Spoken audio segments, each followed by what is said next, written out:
नमस्कार मित्रांनो, संजय गांधी निराधार अनुदान योजना, श्रावणबाळ योजना व इतर सर्व निराधार अनुदान योजनेतील लाभार्थ्यांसाठी महत्त्वपूर्ण अपडेट आहे। मित्रांनो, आपली जी योजना आहे, पेन्शन आहे, ते आता महा-DBT 2.0 मार्फत मिळणार आहे। SAS-maha-it.org ही जी आपली वेबसाईट होती ती आता बंद झाली आहे। सर्व काही आपले काही पेन्शन आहे ते महा-DBT मार्फत देण्यात येणार आहे। तर अनेक बांधवांनी आपल्याला विनंती केली होती, मागणी केली होती की महा-DBTवर स्टेटस कसे चेक करायचे, तर याविषयी आपण सविस्तरपणे माहिती जाणून घेणार आहोत। तर मित्रांनो, सर्वप्रथम आपण महा-DBT पोर्टलवर आल्यानंतर या ठिकाणी तुम्ही महा-DBT 2.0 असं टाकलं किंवा महा-DBT 2 टाकलं तरी तुम्ही या वेबसाईटवर येऊ शकता। या वेबसाईटवर आल्यानंतर तुम्हाला या ठिकाणी हे ओपन करायचं आहे। SAS-maha-it टाकलं तरी तुम्ही याच वेबसाईटवर येता। तर मग मित्रांनो, या ठिकाणी तुम्हाला अशा प्रकारची स्क्रीन दिसेल। या ठिकाणी विविध योजना दिलेल्या आहेत, आपण बघू शकता। तर या योजना दिल्यानंतर या ठिकाणी आपल्याला सर्वप्रथम महा-ID तयार करून घ्यायचा आहे। ज्या लाभार्थ्यांनी महा-ID तयार केला नसेल त्यांनी लवकरात लवकर हा महा-ID तयार करून घ्या। आणि आपण आधीच विविध योजनांचा लाभ घेतो, त्यामुळे आपण स्टेटस चेक करण्यासाठी आपला आधार कार्ड टाकला तरी चालतो। तर या ठिकाणी बघा, आपण स्टेटस चेक करण्याचा प्रयत्न केलेला आहे। तर या ठिकाणी या पहिल्याच पेजवर ज्यावेळेस आपण स्वतः पहिल्यांदा ओपन करतो त्या ठिकाणी साईडला बघा खाली एक ऑप्शन आहे। त्या ऑप्शनवर लाभ जाणून घ्या अशा पद्धतीचा तो ऑप्शन येतो। तर लाभ जाणून घ्या या ठिकाणी आपण क्लिक करायचं आहे। बघा, आडवा या ठिकाणी खाली आहे तो, त्या ठिकाणी आपण क्लिक केल्यानंतर या ठिकाणी अशा पद्धतीने आपल्याला लॉग इन येतो। महा-ID आणि आधार, महा-ID आणि आधार असे दोन ऑप्शन येतात। तर या ठिकाणी लॉग इन करताना बघा, आधारनं आपण लॉग इन करून बघितलं। जर तुमचा महा-ID तयार नसेल तर आधारने लॉग इन करून बघायचं आहे।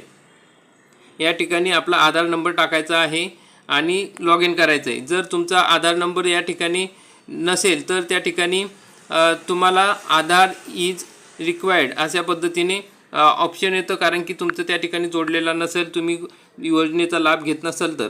जर तुम्ही योजनेचा लाभ घेत असाल आणि तुमचा आधार नंबर तुम्ही त्या ठिकाणी टाकला तर तुम्हाला व्हेरीफाय OTP असा ऑप्शन येतो।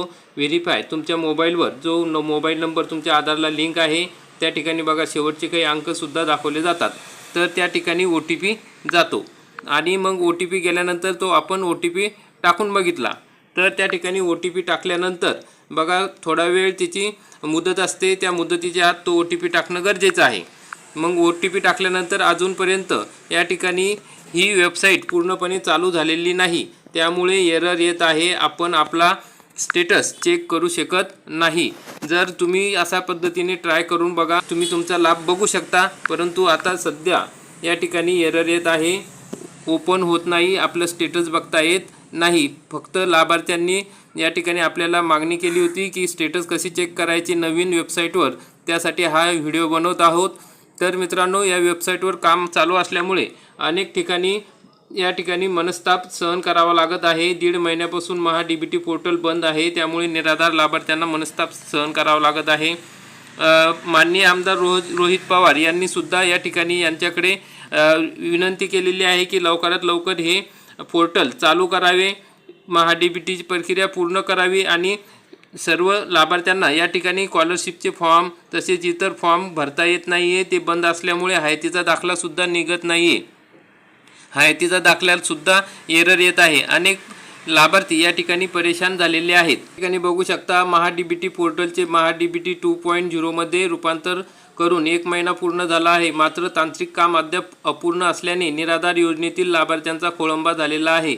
बेनिफिशरी ॲपमध्ये हयात प्रमाणपत्र सादर करताना लाभार्थ्यांना समस्याचा सामना करावा लागत आहे। जोपर्यंत महा-DBT पोर्टल दुरुस्ती होत नाही तोपर्यंत हयात प्रमाणपत्र दाखल होत नाही, अशी समस्या यामुळे निर्माण झालेली आहे। राज्यातील अनेक लाभार्थ्यांचे हयात प्रमाणपत्र सादर होऊ शकलेले नाही। महा-DBT पोर्टल बंद असल्याने विद्यार्थी, ज्येष्ठ नागरिक, दिव्यांग, शेतकरी तसेच विधवा महिला आणि विविध 72 योजनांतील लाभार्थ्यांना देखील त्रास सहन करावा लागत आहे।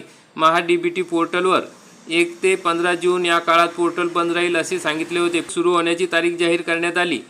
17 जुलै उजाडला तरी अद्याप पोर्टलचे काम या ठिकाणी सुरू झालेले नाही। तर मित्रांनो मग शिष्यवृत्तीसाठी अर्ज करायचा आहे। तर शिष्यवृत्तीसाठी अर्ज करण्यासाठी विद्यार्थ्यांना प्रवेश प्रक्रिया, शैक्षणिक शुल्क भरण्याच्या नियोजनात अडचणी येत आहे। संजय गांधी निराधार अनुदान योजना, श्रावण बाळ योजना, मुख्यमंत्री वयश्री योजनेच्या लाभार्थ्यांनाही अर्ज व पडताळणी प्रक्रिया रखडल्याने प्रतीक्षा करावी लागत आहे। अनुदान योजनेची अर्ज प्रक्रियासुद्धा प्रभावित झालेल्या आहेत।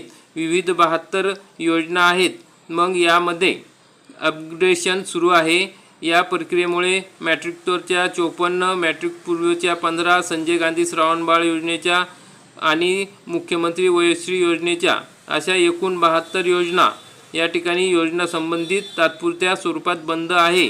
तर मित्रांनो जालना जिल्ह्यात राज्य सरकारकडून चालवण्यात येणाऱ्या निराधार योजनेचे 1,31,097 लाभार्थी आहेत। यापैकी सुमारे 74% लाभार्थ्यांनी हयात बेनिफिशरी सत्यापन ॲपमधून हयात प्रमाणपत्र सादर केले आहे। तर 34,095 लाभार्थी हयात प्रमाणपत्र सादर करू शकलेले नाहीत। यातील अनेक लाभार्थ्यांच्या नावात बदल असल्यामुळे त्यामध्ये दुरुस्ती झाल्याशिवाय हयात प्रमाणपत्राची नोंद होत नाही। महा-DBT पोर्टल बंद असल्याने त्यावर दुरुस्ती प्रक्रिया बंद असल्यामुळे लाभार्थ्यांना मोठा मनस्ताप सहन करावा लागत आहे। त्यामुळे मित्रांनो हयात प्रमाणपत्र सादर करू शकलेले नाहीत। तर अशा पद्धतीने समस्या या महा-DBT पोर्टलवर निर्माण झालेल्या आहेत। तर मित्रांनो हे महा-DBT पोर्टल सुरू झाल्यानंतर स्टेटस कसे चेक करायचे ही माहिती आपल्यापर्यंत नक्की पोहोचू, अशा प्रकारची महत्त्वाची अपडेट होती। व्हिडिओ आवडल्यास व्हिडिओला लाईक करा, चॅनलला सबस्क्राईब करा। धन्यवाद। जय हिंद, जय महाराष्ट्र।